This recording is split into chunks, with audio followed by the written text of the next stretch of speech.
حضرت رومی نے ایک لطیفہ لکھا ہے، وہ بات سمجھاتے ہیں لطیفہ لکھ کے۔ حضرت رومی کہتے ہیں ایک بادشاہ تھا، تو اس کو یہ بڑا اس کے ذہن میں بات بیٹھ گئی تھی کہ منحوس ہوتے ہیں لوگ۔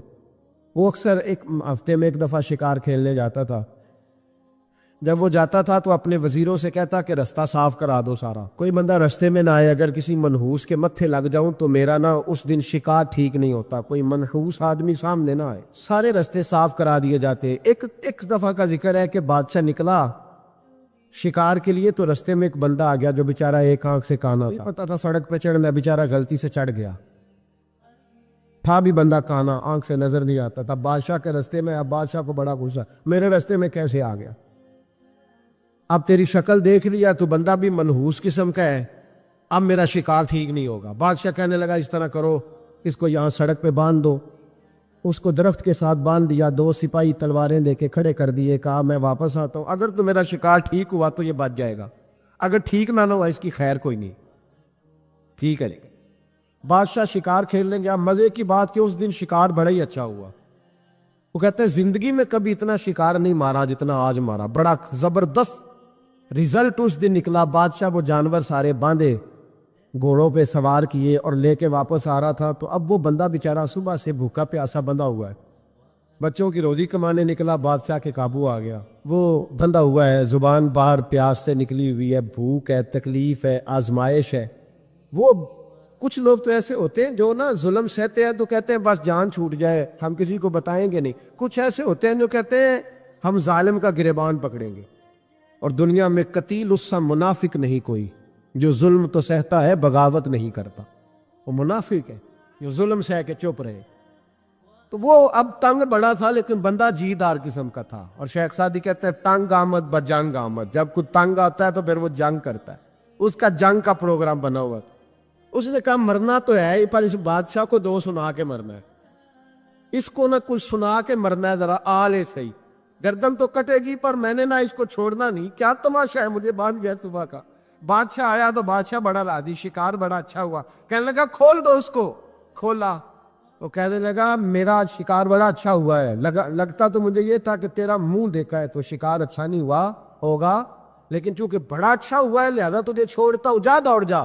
اب اس نے ارادہ کیا تھا 2 سنانی ہے، کھڑا ہو گیا، کہنے لگا بادشاہ تو نے تو سویرے میرا منہ دیکھا تھا، تیرا شکار تو بڑا اچھا ہوا ہے، پر میں نے سویرے تیرا منہ دیکھا تھا، میرا دن نہیں اچھا گزرا، میں بڑی تکلیف میں صبح سے، نہ پانی ملا ہے، نہ کھانا ملا ہے، نہ روٹی ملی ہے۔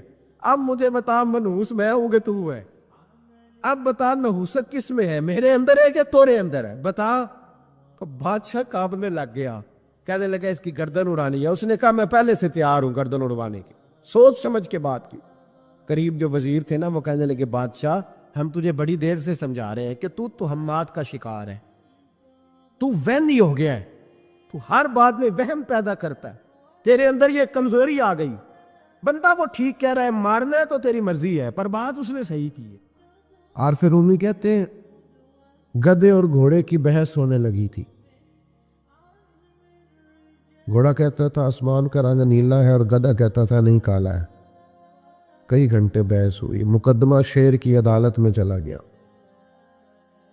گھوڑے نے جاتے ہی کہا بادشاہ کئی گھنٹوں سے ہماری بحث چل رہی ہے، میں کہتا ہوں آسمان کا رنگ نیلا، آپ بتائے کون سا کا نیلا ہے؟ تو کہا یہ گدھا کہتا ہے کالا ہے۔ بادشاہ سلامت فرمانے لگے کہ بات بھی گھوڑے کی ٹھیک ہے، اور گھوڑے کو عمر قید کی سزا بھی ہے۔ گھوڑے نے کہا سزا کس بات کی؟ اس نے کہا سزا اس بات کی کہ تم نے گدھے سے بحث شروع کر دی، تمہیں سمجھ نہیں آئی یہ گدھا ہے۔ کچھ گدھے ہیں ان سے بحث نہیں ہوتی، کالو سلاما، ان کو سلام کیا جاتا ہے بھائی۔ اب آپ گدھے سے بھی بحث کریں گے، وہ ہمارا معیار نہیں ہے، ہمارا سٹیٹس نہیں ہے، اس آدمی کے ساتھ بات کرنا یہ ہمارے معیار کے خلاف ہے۔ آپ کبھی بھی کسی گدھے سے بحث نہیں کریں، بلکہ کیا کریں، اس کو سلام کریں اور کوشش کریں تھوڑا دور سے کریں، تھوڑا سا ہٹ کے کریں، دور سے، قالو سلام۔ اور اگر کوئی ایسا شخص ہو جو نادانی میں جہالت کا مظاہرہ کر رہا ہے تو پھر تو اللہ والوں کا طریقہ محبت کرنے کا ہے، پھر اللہ والوں کا طریقہ درگزر کرنے کا ہے۔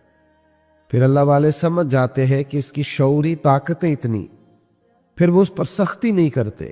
میں آپ کی خدمت میں عرض کروں گا، ہمیں اپنے بچوں کی نادانیوں پر ان پر سختی نہیں کرنی چاہیے۔ اگر کوئی ان پڑھ آدمی نادانی کرے تو ہمیں سختی اپنے بچوں کو اس ترتیب سے ہمیں قائل کرنا ہے کہ انہیں پتہ ہی نہ چلے کہ ان کی تربیت کی جا رہی، غیر محسوس طریقے سے۔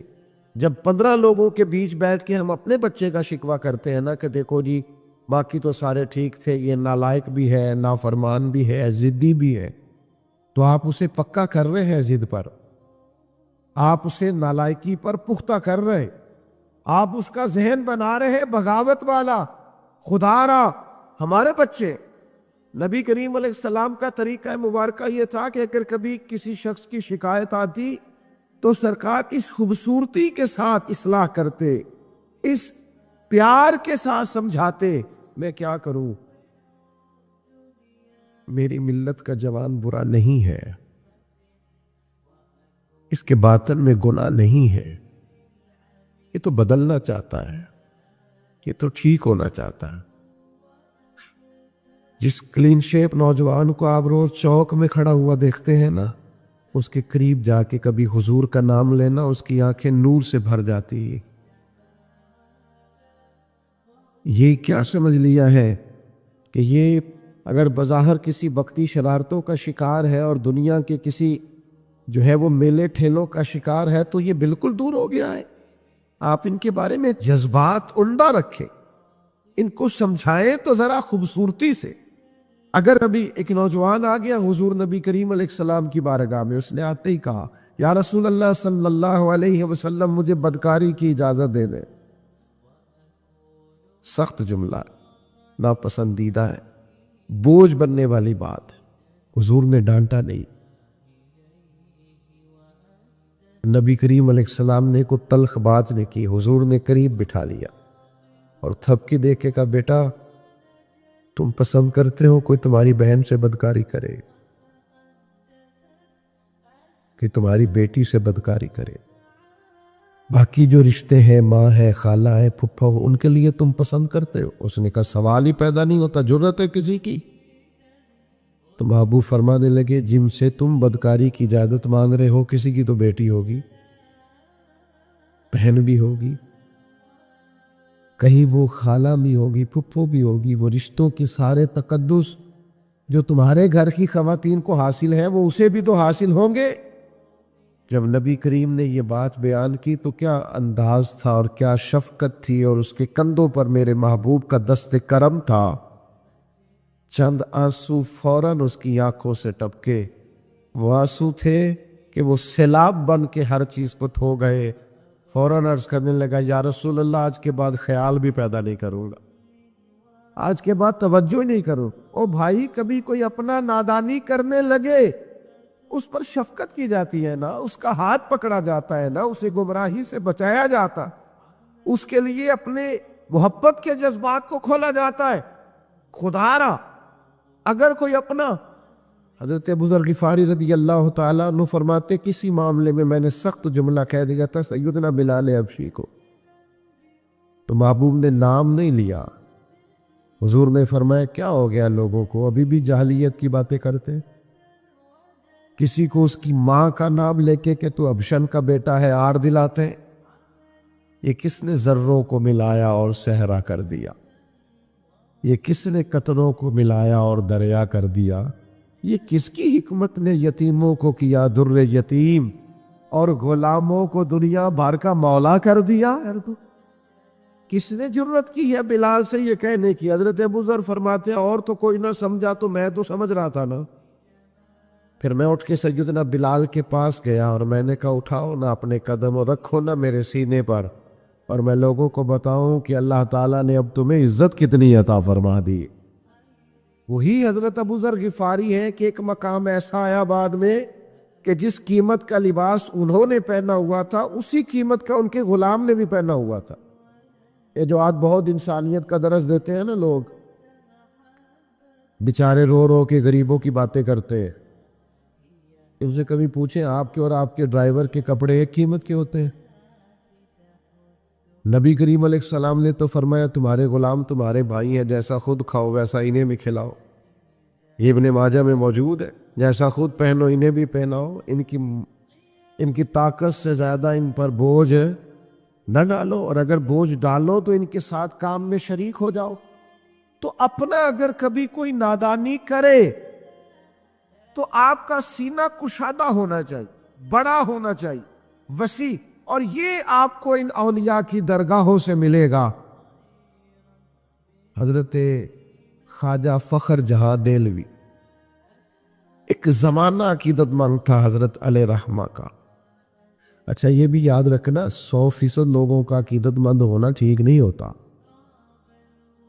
یہ 90-95% ہی ٹھیک ہوتا ہے، ہاں ورنہ نظر لگ جاتی ہے۔ یہ تھوڑا بہت جو 2-4 لوگ ہوتے ہیں نا، یہ بھی بیچارے کسی مخلوق میں حکمت کا تقاضا ہوتے ہیں۔ لیکن میری ایک گزارش رہتی ہے اکثر طلباء سے، یہاں تو چونکہ بزرگ علماء بیٹھے ہیں، ان سے تو میں کیا کلام عرض کروں گا، طلباء سے میں اکثر کہتا ہوں یار 100 لوگ جمعہ پڑھنے آئے تمہارے پیچھے، 2 تمہارے مخالف ہیں، 98 تو محبت والے ہیں نا، پر تم نے ساری تقریر 2 پہ ہی کر دی۔ ایک ہندو نے نا کتاب لکھی ہے حضور علیہ الصلوۃ والسلام کے سیرت مبارکہ پر، ہندو نے، وہ ہندو کہتا ہے کہ میں نے نا عجیب منظر دیکھا ہے عرب کے لوگوں کا۔ ہندوؤں نے نا بڑا خوبصورت میرے محبوب کے بارے میں لکھا ہے۔ ایک ہندو نے جب حضور کی سیرت پر کتاب لکھی تو کچھ لوگوں نے کچھ اشعار لکھے، تو لوگوں نے کہا تو ہندو ہو کے حضور پہ لکھتا ہے، ہندو ہو کے؟ تو اس نے بڑا عجیب جملہ کہا، کہنے لگا ہو جائے عشق کسی سے کوئی چارہ تو نہیں، اور صرف مسلم کا محمد پہ اجارہ تو نہیں، صرف مسلم کا محمد پہ۔ اور پھر کہنے لگا نام و نسب سے اگرچہ ہندو ہوں، پر کملی والے میں تیرا سادھو ہوں، کملی والے میں تیرا سادھو، میں تو ساتھ دیوانہ ہوں یا رسول اللہ آپ کا۔ تو نبی پاک علیہ السلام کے بارے میں لوگ لکھتے ہیں، وہ کہتے ہیں وہ محبت سے نہیں لکھ رہا، وہ سمجھ لے کہ ایک عالمی تجزیہ نگار ہے تو ایک تجزیہ دے رہا ہے۔ کہتا میں نے 2 قسم کے عرب دیکھے، 2 قسم کے۔ ایک عرب میں نے وہ دیکھے جو اتنے انا پرست ہیں، اتنے خود غرض ہیں، اتنے اپنے ذات کے بت میں الجھے ہوئے ہیں کہ وہ ایک حوض پہ اپنے گھوڑوں کو پانی پلانے گئے، 10 15 20 گھوڑوں کو پانی پلانے گئے ہیں، تو جھگڑا ہو گیا، پہلے میں نے پلانا ہے، میں بڑا چودھری ہوں۔ اس نے کہا نہیں میں تجھ سے بڑا ہوں، پہلے میں نے پلانا ہے۔ اس پہ جھگڑا ہوا، وہ غیر جانبدار تجزیہ نگار کہتا ہے اس پہ جھگڑا ہوا، لڑائی ہوئی، قتل ہوئے، اتنے قتل ہوئے کہ یہ قتل نسلوں تک چلے، نسلوں تک یہ قتل آگے بڑھے۔ وہ کہتا ہے ایک میں نے وہ عرب دیکھے، اور پھر کچھ عرصے کے بعد مکے اور مدینے میں اللہ نے اپنے نبی کو بھیجا، مصطفیٰ کریم علیہ السلام آئے۔ کہتا پھر انہی عربوں کا میں نے ایک اور رنگ بھی دیکھا، انہی عربوں کا میں نے ایک اور رنگ، وہ جو گھوڑے کو پانی پلانے پر لڑ رہے تھے، آج میں نے دیکھا کہ ایک جنگ کے موقع پر 3 صحابہ یا 7 صحابہ زخمی پڑے، زخموں سے چور ہیں۔ ایک آدمی پانی کا پیالہ لے کے آیا، ایک کو کہا پانی پی لو، زخمی ہو، شدید زخمی ہو، نزع کا عالم ہے، تھوڑی دیر میں ہو سکتا ہے شہادت نصیب ہو، پی لو۔ کل جو گھوڑے کو کہتا تھا پہلے میں نے پلانا ہے، میں نے پلانا ہے، آج وہی قوم میں نے عجیب رنگ دیکھا، کہا پانی پی لو، تو کہنے لگا یار میں تھوڑا زخمی ہوں، یہ جو میرے ساتھ لیٹا ہے یہ زیادہ زخمی ہے، پہلے اس کو پلا دے، میرے بھائی کا بھلا ہو جائے۔ کہتا پانی لے کے اس کے پاس پہنچے، اس کو کہا تو پی لے، تو وہ کہنے لگا نہیں میں زخمی ضرور ہوں پر جوان ہوں، یہ میرے ساتھ جو صحابی لیٹے ہیں یہ زخمی بھی ہیں بوڑھے بھی ہیں، ان کو پہلے پلا۔ میں بات کہتے ہیں میں تیسرے کے پاس گیا تو اس نے کہا نہیں یار چوتھے کو پلا، وہ زخمی بھی ہے بیمار بھی ہے، اسے زیادہ ضرورت ہے۔ کہتے چوتھے کے پاس گیا تو وہ تڑپ اٹھا، کہنے لگا 5ویں کو پلا، اس لیے کہ اسے زخم مجھ سے پہلے لگا ہے، اس کا جہاد بھی مجھ سے سخت ہے۔ کہتے اس کے پاس گیا تو کہنے لگا یار 6 کے پاس چلا جا، اس لیے کہ اس کا وقت مجھے زیادہ قریب لگ رہا ہے۔ کہتے میں 6 کے پاس گیا تو وہ بول اٹھا، کہنے لگا وہ 5 جس رسول کا کلمہ پڑھتے تھے میں بھی اسی محمد کا ماننے والا ہوں، تو مجھے نہ پلا 7ویں کو پلا۔ کہتے اس کے قریب گیا اور میں نے وہ منظر دیکھا کہ وہ کہنے لگا نہیں اگر وہ 6 قربانی دے سکتے ہیں تو میں نے بھی نبی پاک سے تربیت لی ہے، تو پہلے کے پاس جا، کہتے ہیں میں اس کے پاس جا کے کھڑا ہوا تو روح پرواز کر گئی. میں دوسرے کے پاس گیا تو کلمہ پڑھ کے شہادت کا جام پی گیا. میں تیسرے کے پاس گیا تو حوض کوثر تک وہ بھی پہنچ گیا. کہتے ہیں ساتوں کے ساتوں وصال کر گئے, پانی میرے ہاتھ میں تھا اور میں اس صحرا میں کھڑے ہو کے سوچ رہا تھا یہ وہ لوگ ہیں جنہوں نے دل کا کلمہ بھی پڑھا ہے, روح کا کلمہ بھی پڑھا ہے. یہ ان کا صرف وجود نہیں جھکتا رب رسول کی بارگاہ میں, جب یہ جھکتے ہیں تو ان کے دل بھی جھکے ہوئے ہوتے ہیں, ان کی روحیں بھی جھکی ہوئی ہوتی. حالات بدل گئے میرے بھائی. ایک زمانہ وہ تھا جب حضرت عمر فاروق کی لونڈی نے کلمہ پڑھا.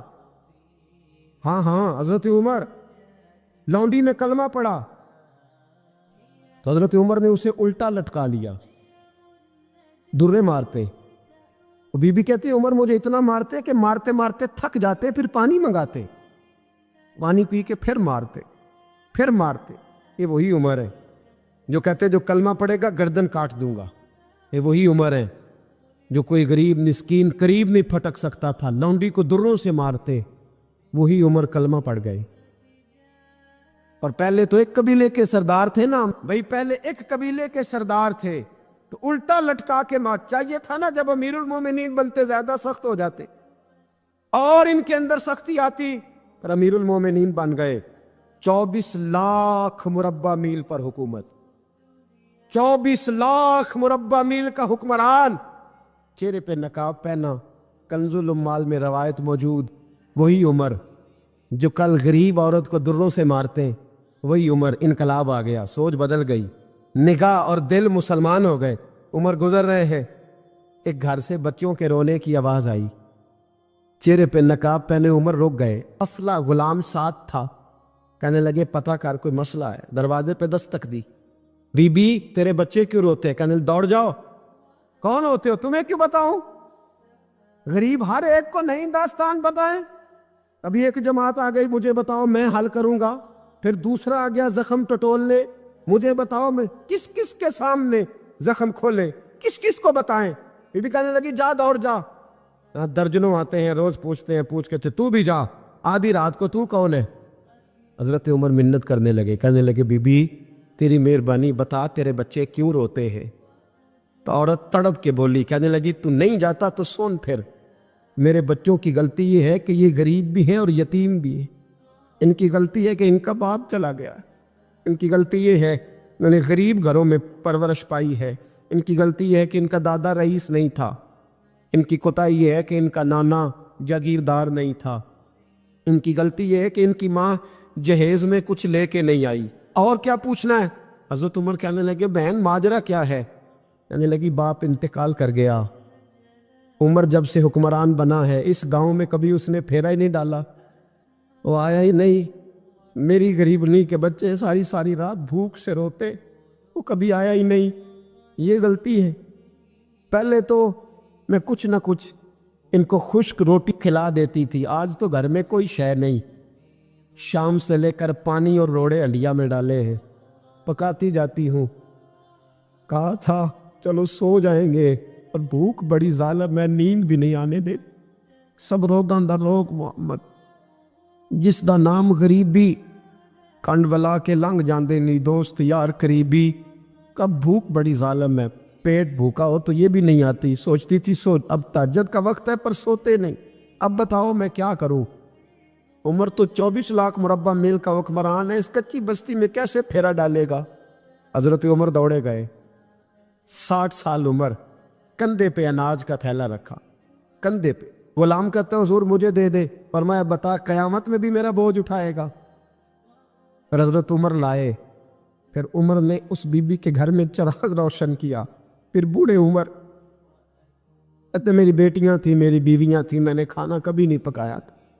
میں نے اس بی بی سے کہا بہن تو بیٹھ جا, تو بیٹھ گئی. عمر کہتے ہیں میں نے آگ جلائی. آپ کے غلام کہتے ہیں جب عمر آگ میں پھونکے مارتے تھے تو ان کی داڑھی سے دھواں نکلتا تھا. عمر نے آگ جلائی. پھر فاروق کہتے ہیں میں نے کبھی روٹی نہیں پکائی تھی پر آج میں نے آٹا بھی گوندا. 24 لاکھ مربع میل کا حکمران. اور بھائی جب تیرا دل اور نظر مسلمان ہوتی ہے تو پھر تو جھوٹے دعوے نہیں کرتا, پھر دین تیرے لفظوں میں جملوں میں تقریروں میں نہیں رہتا. حضرت سیدنا عمر فاروق رضی اللہ تعالیٰ عنہ آٹا گونتے ہیں,